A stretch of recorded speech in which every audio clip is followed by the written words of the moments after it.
Well, right now, Texas has one of the highest maternal mortality rates in the entire country. Yeah, and part of the problem is the availability of care. Our Blessing Iwachuku explains. It's kind of like you got to take the good with the bad. Even though there has been an increase in midwives in the state of Texas, it doesn't mean everyone is still getting care.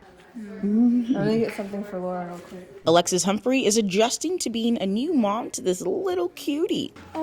And starting the new year as a wife. Newlyweds. Yeah, we got married 123 at 1:23 a.m. No way. The South Texas couple ended 2023 on a high note with their intimate wedding and the birth of their baby girl. This is Magnolia. However, the way their daughter was born did not go according to plan. We were trying to get to the emergency room and called them, and they said they didn't have labor and delivery, so we'd have to go to San Antonio. And they were like, "We can, if you come to this hospital, we'll put you in an ambulance to San Antonio."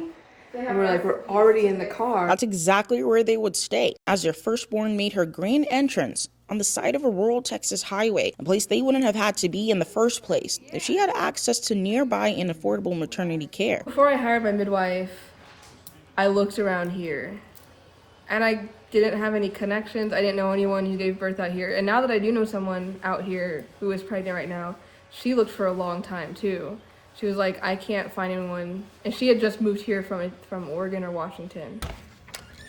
Humphrey and her husband moved from Austin to Atkins, an unincorporated community in Bexar County. It has a population of less than 10,000 people. OBs only cover about 2/3 of the state.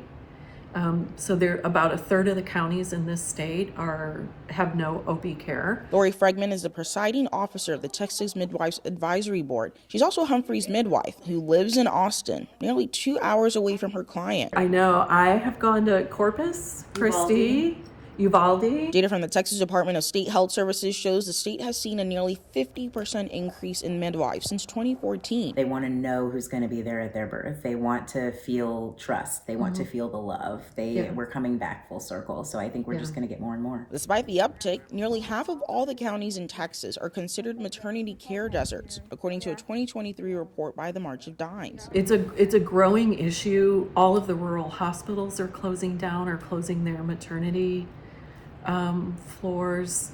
That's a huge part of it. Humphrey and her little family may have started 2023 living in a maternity care desert, but she has no plans of ending 2024 here. In Atkins, I'm Blessing Iwachuku.